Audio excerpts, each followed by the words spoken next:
capítulo 40, a partir do verso 28. Isaías 40, a partir do verso 28. Enquanto você abre, eu queria testemunhar que esta semana eu tive um momento muito difícil na minha vida. Do nada eu me senti muito cansado, muito desanimado, com uma angústia terrível, vontade de chorar. E quando isso acontece na vida da gente, a gente procura respostas. Então eu fui ver, minha pressão estava normal, glicemia mais ou menos, verme não é. E aí eu consultei a minha psicóloga favorita. Ela disse que poderia ser resquícios do bolsonarismo. Eu falei, não é. Eu já aceitei. Já me disseram, aceita que dói menos. Amém. É difícil de engolir, né? Mas, e aí eu lembrei de algo que talvez você precisa lembrar essa manhã. Eu sou crente. Eu sou crente.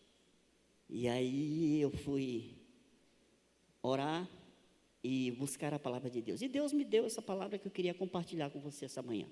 Talvez seja a realidade sua ou de alguém que você conhece, mas de qualquer maneira serve para todos nós essa manhã. Isaías capítulo 40, a partir do verso 28.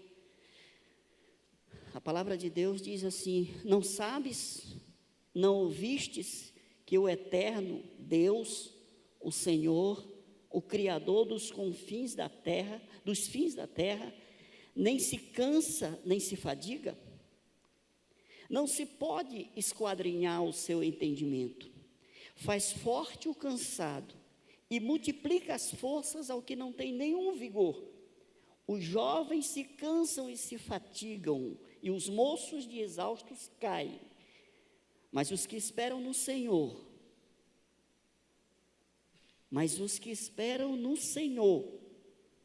renovam as suas forças, sobem com asas como águias, correm e não se cansam, caminham e não se fatigam. Amém? Você já tinha ouvido, você já tinha visto essa palavra? Então feche seus olhos, coloque a mão no seu coração, vamos orar. Pai, nós te damos graças, te louvamos por essa manhã, por esse momento tão precioso aqui na tua casa. Abrimos o nosso coração, a nossa vida. Só tu sabes, Deus, o que estamos passando, o que estamos sentindo. Tu nos conheces melhor do que nós mesmos. E essa manhã, a nossa oração é para que o Senhor fale conosco através dessa palavra. Que o Senhor traga a nossa lembrança, aquilo que nós precisamos para avançarmos, para crescermos, para sermos agraciados por Ti, Senhor. Assim nós oramos, por fé e te agradecemos no nome de Jesus. Amém. Amados, essa é uma palavra de consolo. Essa é uma palavra de Deus que nos traz consolo. O profeta Isaías fala conosco, manda um recado de Deus para nós. No momento. E são exatamente nesses momentos, os momentos em que nós vivemos as maiores dificuldades na nossa vida, que Deus, Ele se revela a nós, ao seu povo, e lembra quem Ele é, como autor da promessa. O texto inicia com uma pergunta: não sabes? Vocês não sabem? Então, no contexto dessa palavra, Israel está próximo a ser levado cativo. O livro de Isaías é um livro maravilhoso, é um livro completo, é o livro que mais menciona Jesus. Apesar de ser escrito há mais de 700 anos antes do nascimento de Jesus, mas ele já traz a imagem de Jesus, ele já traz a história de Jesus, ele é o livro que mais revela Jesus. E o início do livro de Isaías começa com uma exortação ao povo. No capítulo 1, versículo 1, o livro já começa com uma mensagem muito forte, Há um povo rebelde que tem se desviado, há um povo que tem praticado a idolatria e tem se afastado de Deus. E a palavra começa a vir a partir do verso 6, com muita autoridade, a partir do chamado de Isaías, ele começa a profetizar ali sobre algo que viria a acontecer. No versículo 40, já está chegando o momento em que Israel vai ser levado cativo para a Babilônia. Mas perceba que, mesmo diante de um futuro incerto, de um futuro de sofrimento, de um futuro que está trazendo medo para o povo, Deus tem uma palavra de consolo para esse povo. E ele se revela como aquele que faz a promessa e cumpre a promessa. O versículo que nós lemos diz: não sabes, não ouvistes que o eterno Deus, o Senhor, o Criador dos fins da terra, nem se cansa, nem se fadiga? Então, quem é que faz a promessa para a igreja? Quem é que faz a promessa para mim e para você, como filhos de Deus? É o eterno. É aquele que existe desde a eternidade. É aquele que não tem fim. É aquele que é o princípio de todas as coisas. É aquele que é o fim de todas as coisas. É aquele que é fiel a tudo que promete. Mas ele não é só eterno, ele também é Senhor, ele governa sobre todas as coisas, ele tem o domínio sobre todas as coisas. Você já imaginou uma promessa de alguém que é eterno, de alguém que é Senhor, mas de alguém também que é Criador? Ele criou todas as coisas, desde o início, desde a eternidade, ele criou todas as coisas. Ele me criou, ele te criou. Precisamos compreender essa verdade espiritual, que você não é um fruto de uma gravidez indesejável. Você não é um fruto de um aborto que fracassou. Você é um filho de Deus. Você é filho de Deus, e como filho de Deus, você precisa entender essa promessa que foi feita pelo próprio Deus. E é nesses momentos que nós precisamos lembrar quem nós somos. Esse momento que nós precisamos buscar as promessas de Deus para a nossa vida. É desse Deus, o Deus eterno, o Senhor, o Criador, aquele que não dormita, aquele que não dorme. Gênesis capítulo 2, versículo 1 diz que Deus descansou de toda obra que como Criador fizera. No 7º dia ele descansou, mas isso não significa que Deus estava cansado. Mas ele deixa um lembrete para mim e para você, uma instrução que nos ensina que como seres humanos nós somos limitados.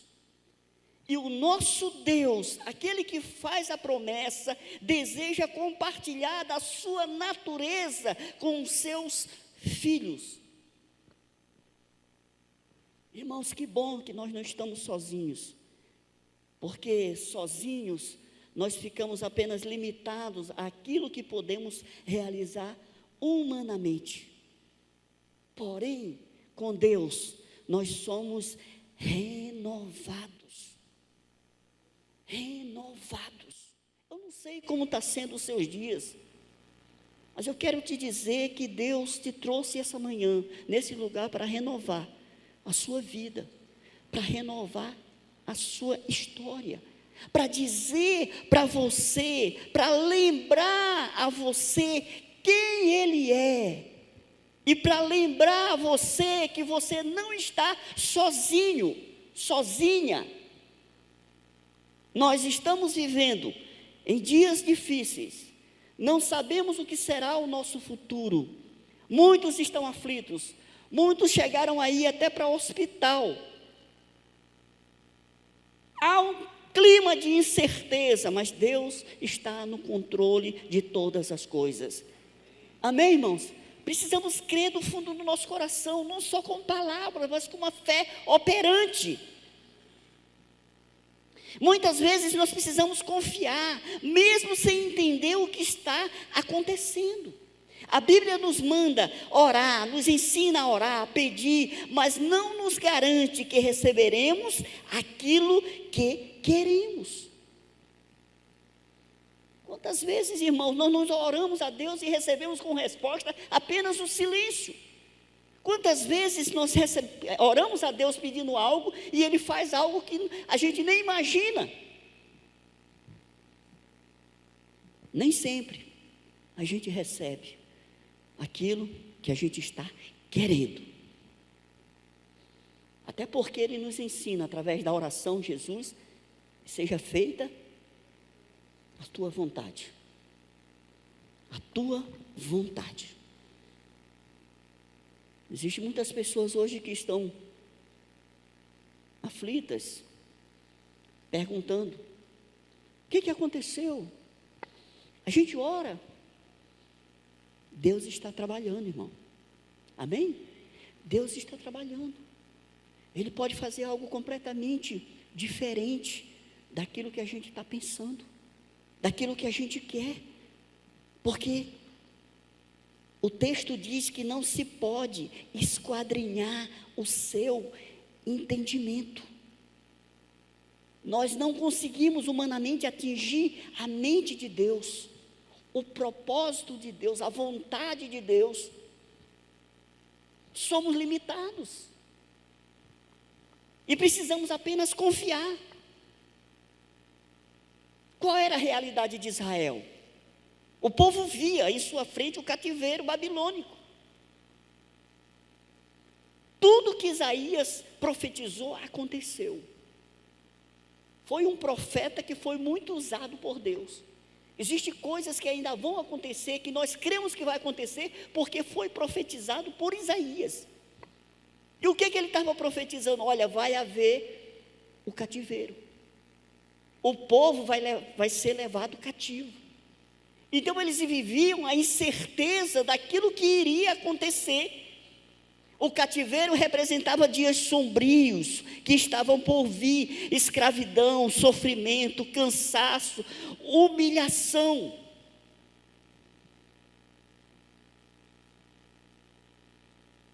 Agora, de onde é que vem o sofrimento?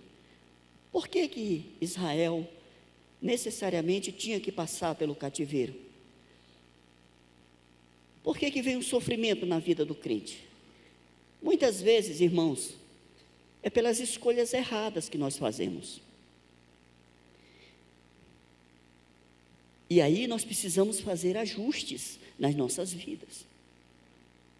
Muitas vezes, o nosso sofrimento, aquilo que a gente está vivendo hoje na nossa vida, mesmo sendo crente, mesmo sendo filho de Deus, são consequências das escolhas erradas que nós fizemos. Vamos sofrer? Vamos. Mas o que o texto está dizendo? É que Deus não vai te abandonar, mesmo no sofrimento. Israel idolatrou. Israel ia para o cativeiro. Mas o que Deus está dizendo? Ei, você não está sozinho. No cativeiro, eu vou estar com vocês. Escolhas erradas, que precisam ser feitos ajustes. Agora, há situações em que não temos o controle, que acontecem na nossa vida, e que nos traga para dentro de uma situação em que a gente, humanamente, é difícil de resolver, ou impossível de resolver. Vamos ver a vida de José. Por que houve sofrimento na vida de José? Jacó amava mais José.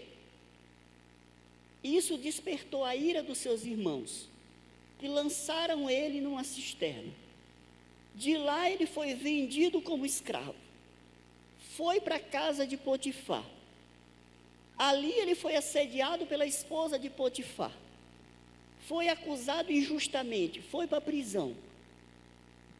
Da prisão ele é levado à segunda pessoa do Egito.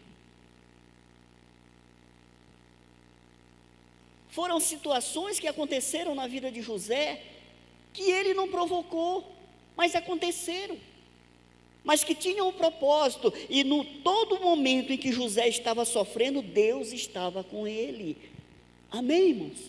Deus estava com ele na cisterna, Deus estava com ele na casa de Potifar, Deus estava com ele na prisão, e Deus estava com ele quando ele estava lá no Egito, e liberou perdão para os seus irmãos. Então há ajustes na minha vida e na sua vida que precisam ser feitos. Mas há situações como uma tristeza, como uma dor, um sofrimento que muitas vezes vem sobre a vida do crente, uma desesperança, uma frieza espiritual.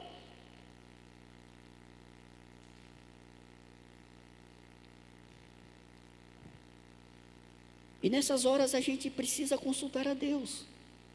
Então o que Deus está dizendo para o seu povo e diz para nós essa manhã: não temas. Mesmo nessa situação que você está vivendo, eu estarei contigo.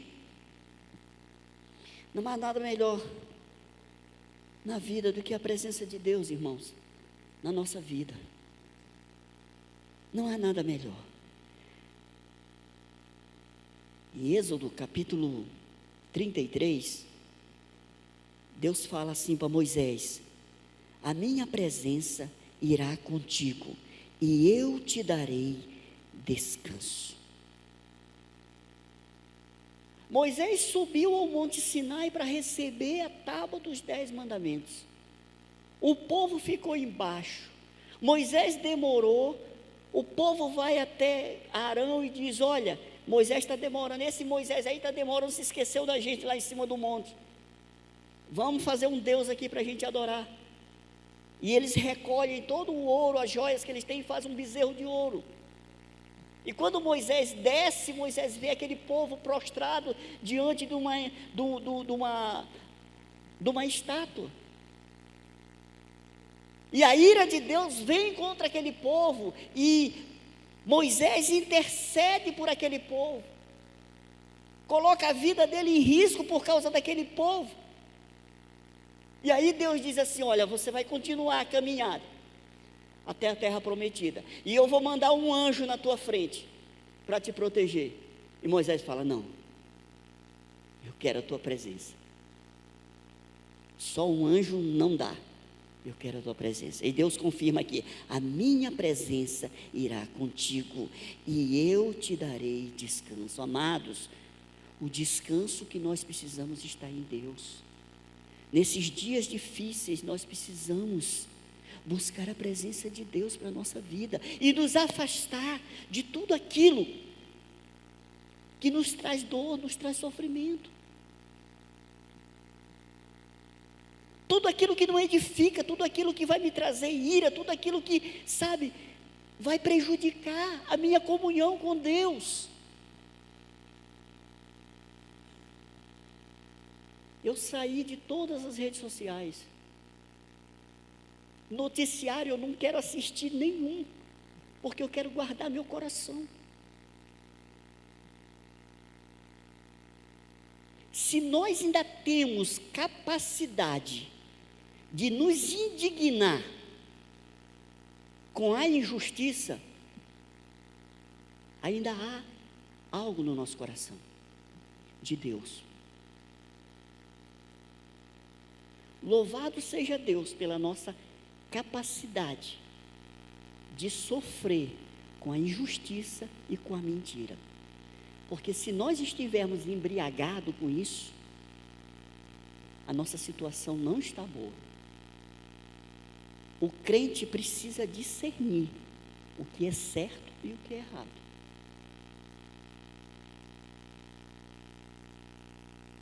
Se você vive hoje num ambiente de indignação, você precisa trazer isso tudo para Deus e se afastar, porque isso vai te secar espiritualmente, isso vai contaminar o teu coração. Eu substituí tudo que eu usava por louvor e adoração a Deus. Como melhorei, meu irmão? Meu cansaço foi embora.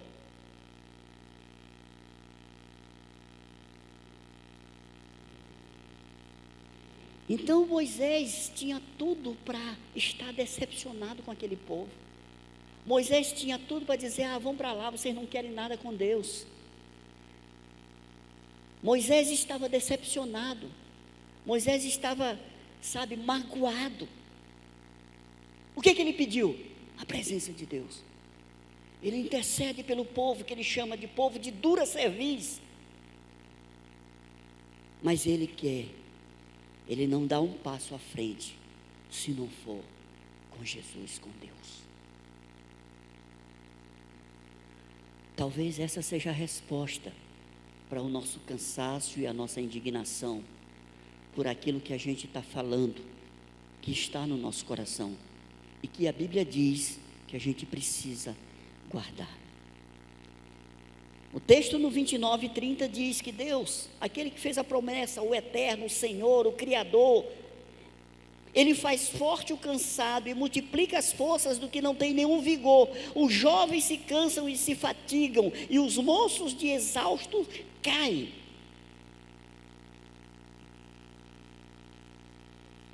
Sabe, há um tempo atrás, bem distante, a vida era bem difícil.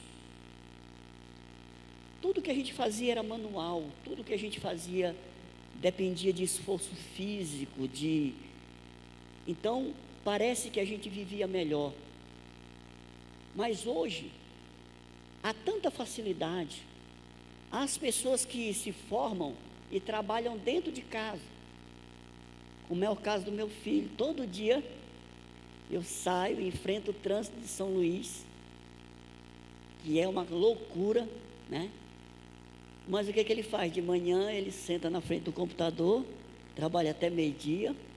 Meio-dia ele sai, almoça, descansa um pouquinho, depois vai, trabalha no quarto dele, aí depois vai para a academia, e depois vem dormir. E eu estou me matando no trânsito, no sol quente. Mas a vida ficou ou não ficou melhor, gente? Nós estamos ou não estamos evoluindo? Então o jovem hoje tem tudo para produzir mais, porque está mais descansado. Amém, Caio? Sabe, a gente vê jovens cansados, sabe?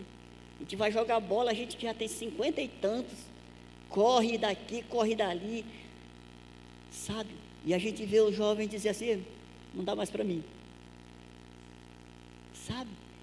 Mas a gente precisa desse vigor do jovem. Então o texto está dizendo que os moços de exausto caem. Então existe alguns tipos de cansaço que nós precisamos considerar na nossa vida.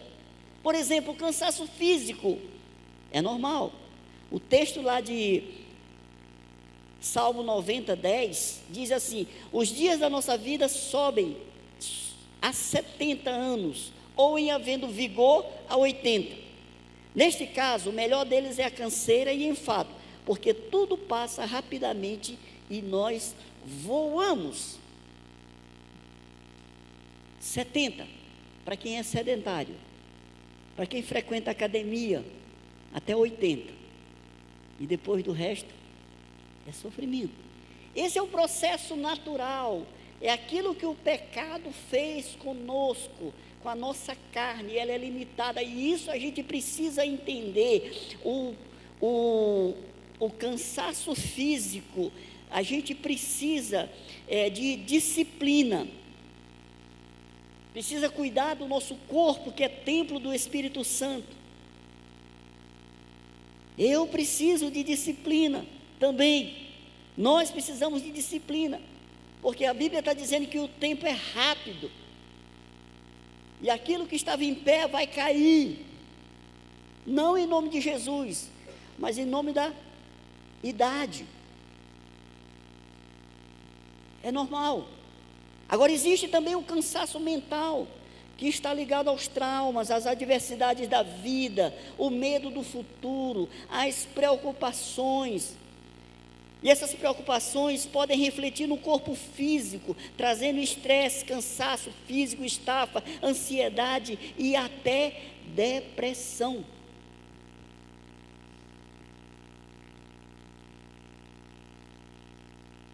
Esse é o cansaço mental, o cansaço emocional, que está ligado ao medo da nossa existência, o que nós vivemos muito hoje, o medo do futuro, o que vai acontecer, as preocupações, né? O que é uma preocupação? É você ocupar sua mente previamente. A maioria das nossas preocupações nem vai acontecer, nós estamos sofrendo por antecedência. Pré-ocupação, ocupando a mente com algo que ainda não aconteceu. Quer ver? Quantos tiveram medo de morrer durante a pandemia? Tem muita gente corajosa aqui. Foi pânico, não foi? Nós nos preocupamos com algo que não aconteceu. Certo ou errado, gente? A gente não está aqui? Alguém já subiu? Não, né? Passou. Então tudo passa. E a gente carrega isso muitas vezes, e isso vai refletir no nosso físico. Medo, preocupação. Jesus nos advertiu sobre isso. Jesus fala conosco a respeito disso. Em Mateus 6, 26 e 33, e em Gálatas, em Filipenses capítulo 4, versos 6 e 7. Filipenses capítulo 4, versos 6 e 7, o texto diz assim: não andeis ansiosos de coisa alguma, em tudo, porém, sejam conhecidas diante de Deus as vossas petições pela oração, pela súplica, com ações de graça. Verso 7, e a paz de Deus, que excede todo o entendimento, guardará o vosso coração e a vossa mente em Cristo Jesus.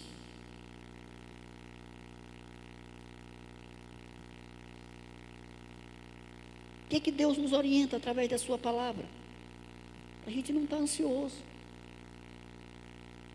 A gente viver cada dia. Cada dia. Não sofrer antecipadamente. Porque Ele tem o controle de todas as coisas. É isso que Ele está nos ensinando. A paz é o descanso, é a confiança de que Ele vai trazer a provisão, de que Ele vai estar conosco, mesmo nos momentos mais difíceis em que nós iremos passar.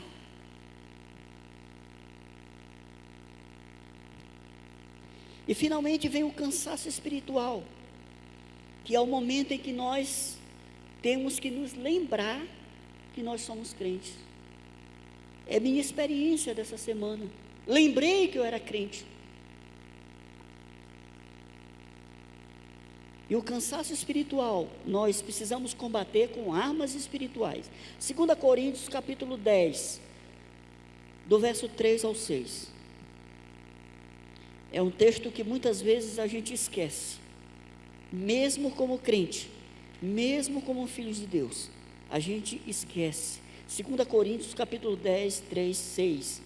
Diz assim: porque embora andando na carne, não militamos segundo a carne, porque as armas da nossa milícia não são carnais, e sim poderosas em Deus, para destruir fortaleza, anulando nós sofisma e toda altivez que se levante contra o conhecimento de Deus, e levando cativo todo pensamento à obediência de Cristo, e estando prontos para punir toda desobediência, uma vez completa a vossa submissão.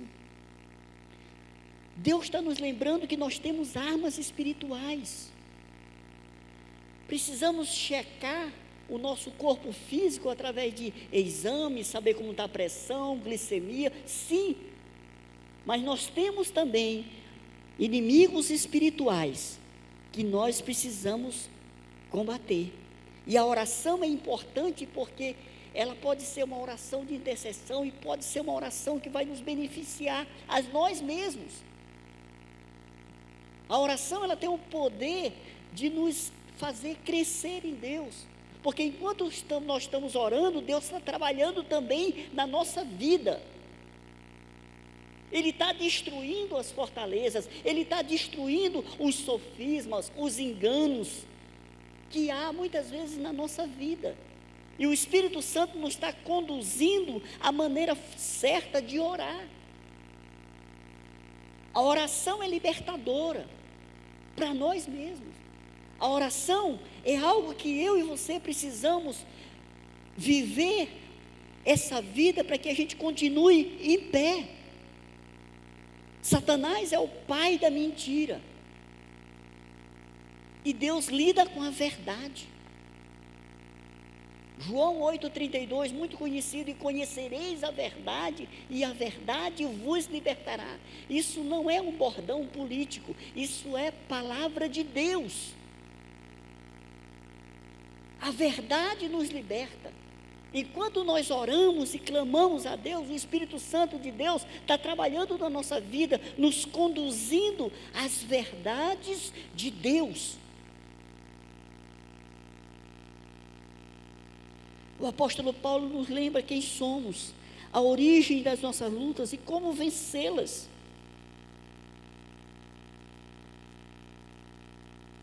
Estamos sempre lutando contra inimigos espirituais. É isso que Deus está nos lembrando essa manhã. O mundo, irmãos, vive numa espiral de mentiras. É insuportável você ver o que corre nos noticiários, nas redes sociais, quanta mentira. E muitas vezes essas mentiras estão nos envolvendo e contaminando o nosso coração. E eu confesso para vocês que essa é a minha fraqueza. Porque a mentira nos causa indignação, a mentira nos causa revolta. E isso mexe com o nosso coração. A verdade é que nós temos sim inimigos espirituais e precisamos combatê-los. Precisamos usar a farmácia, precisamos usar o médico, mas também precisamos usar essas armas espirituais. E a oração, irmãos, a adoração, a leitura da palavra, são armas para vencermos os nossos inimigos espirituais. A oração é importante para a minha vida e para a minha saúde espiritual. Se você não ora, dificilmente você vai ter vitórias, irmãos. Se você não ora, dificilmente você vai ficar em pé. O que você anda consumindo? O que você anda alimentando a sua mente e o seu coração? Existe um ditado que diz que a gente não pode evitar que um pássaro sobrevoe a nossa cabeça, mas a gente pode evitar que ele construa um ninho na nossa cabeça. E esse é que é o problema, que a gente tem que fugir daquilo que nos afasta de Deus. Se você é um crente que não tem lutas espirituais, você não tem decepções, você não tem frustrações, você é alguém especial. E talvez essa palavra não faça nenhum sentido para você. Se você é um crente que não tem luta, se você é um crente que você não sente, que de vez em quando o inimigo tenta tragar a tua vida, você é alguém especial, talvez você seja melhor até do que Jesus. E eu vou convidar você a orar por mim, botar a mão na minha cabeça, para passar essa unção para mim, porque a vida para mim não é fácil. Se levarmos a sério o nosso compromisso com Deus, se entendemos que fomos separados, estamos nos santificando, nos educando para sermos úteis na casa de Deus, haverá oposições no reino espiritual. se você tem esse encargo no seu coração, de que Deus quer realizar algo através da sua vida, e você está orando, e você está se consagrando, você está incomodando as trevas.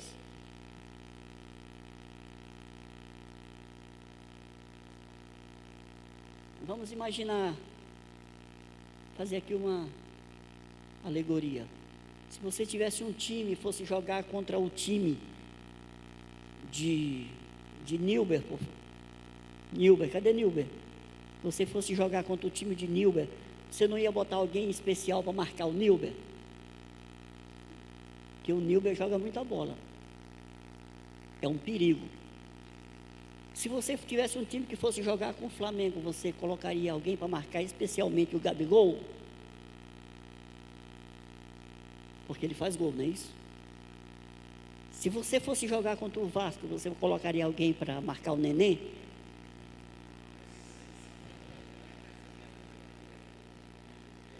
Amados, se você tem um encargo de Deus, se você é líder de célula, se você é um supervisor, um pastor, e você quer incomodar as trevas, você está andando com Deus em comunhão, você está guardando o seu coração, você está tendo uma vida separada, você está incomodando as trevas. E você precisa redobrar a sua vigilância. Essa palavra não significa, não é para amedrontar você, é para dizer para você que você precisa estar vigilante. Vigilante. Então, se você não sofre perseguição, se você não incomoda as trevas, se você não se incomoda com a injustiça, com a mentira, se tudo isso não tem um filtro dentro de você, você precisa rever a sua vida. Porque o crente, ele sofre oposição dos inimigos. E essa guerra é uma guerra espiritual.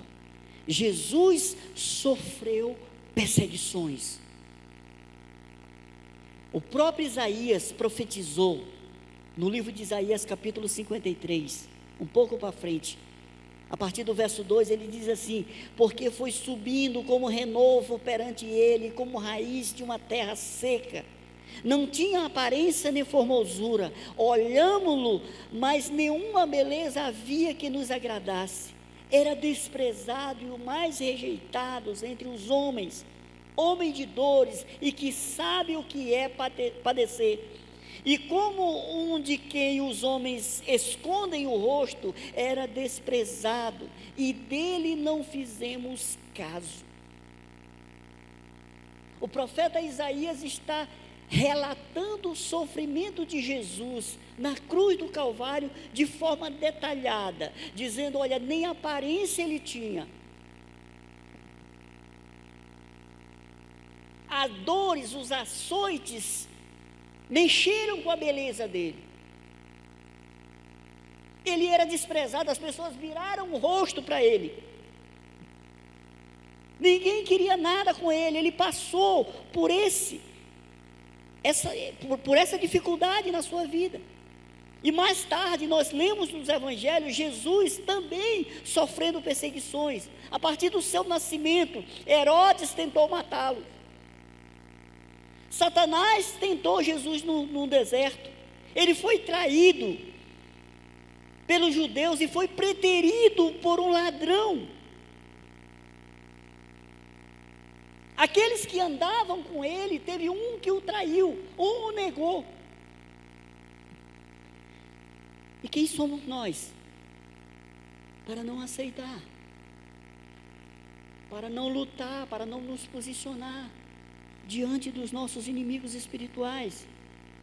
O apóstolo Paulo também sofreu perseguições. 2 Timóteo capítulo 3, do verso 10 ao 12, ele está instruindo o seu discípulo Timóteo, falando do seu próprio testemunho. 2 Timóteo capítulo 3, verso 10 e 12, Ele diz assim para Timóteo: tu, porém, tens seguido de perto o meu ensino, procedimento, propósito, fé, longanimidade, amor, perseverança, as minhas perseguições e os meus sofrimentos, quais me aconteceram em Antioquia, Icônio e Listra, que variadas perseguições tenho suportado, porém, de todas, entretanto, me livrou o Senhor. Verso 12, ora, todos os quantos querem viver piedosamente em Cristo Jesus, serão perseguidos. Paulo está dizendo, olha, tu é testemunha, tu está vendo o que eu estou sofrendo aqui. Eu estou sendo preso, eu estou sendo açoitado. Eu estou indo no limite das minhas forças, por amor a Jesus. E olha, te prepara, Timóteo, porque todo aquele que quer levar uma vida piedosa diante de Deus, inevitavelmente vai sofrer perseguições.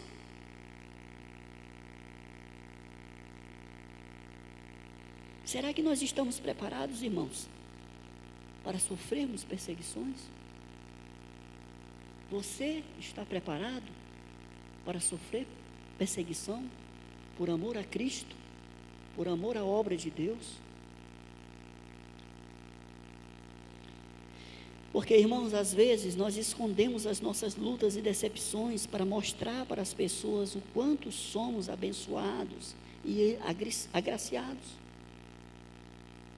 Usamos máscaras porque temos medo de perder a nossa reputação diante das pessoas.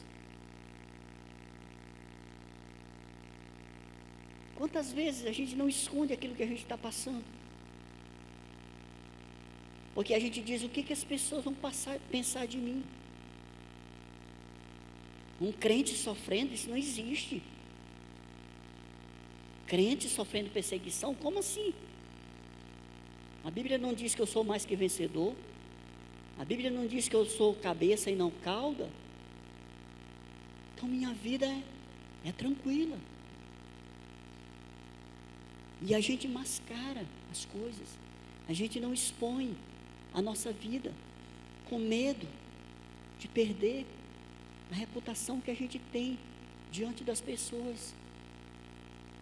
Agora esse Deus que está fazendo essa promessa, irmãos, Ele é eterno, Ele é Senhor, Ele é Criador, e Ele é onisciente. Ele conhece a minha vida e a sua vida, Ele conhece a minha fraqueza e a sua fraqueza. E às vezes nós precisamos expor isso para que seja tratado, para que seja curado. Deus conhece tudo.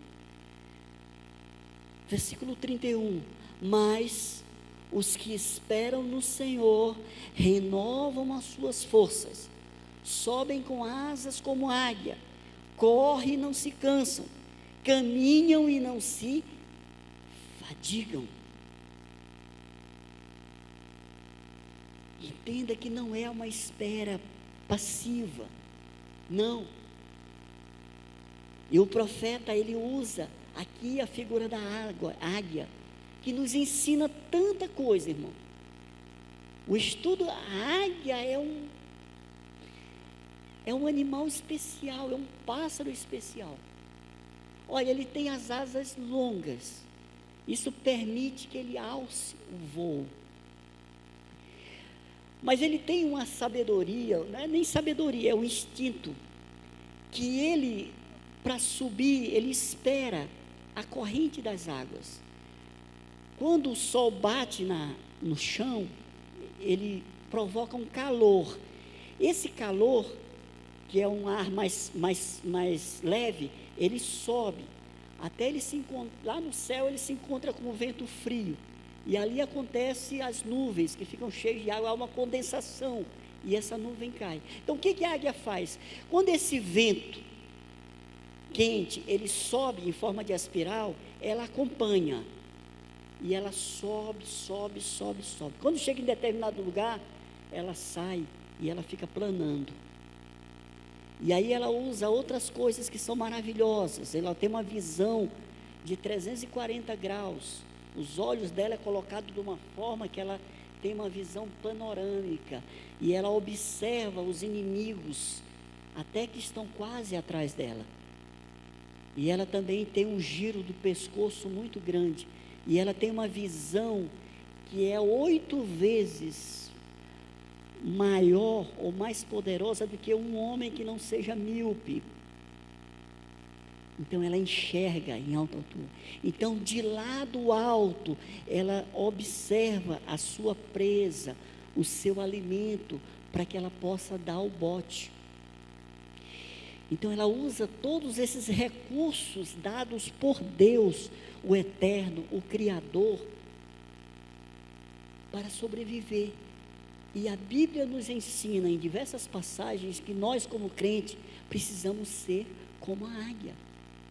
Precisamos voar, aproveitar o vento, planar e descansar no Senhor. Amém, irmãos? Tendo uma visão, tendo os sentidos apurados para discernir. Por quê? Porque estamos numa guerra espiritual. Temos inimigos espirituais. Precisamos descansar no Senhor. Precisamos buscar a ajuda do Senhor, precisamos nos lembrar.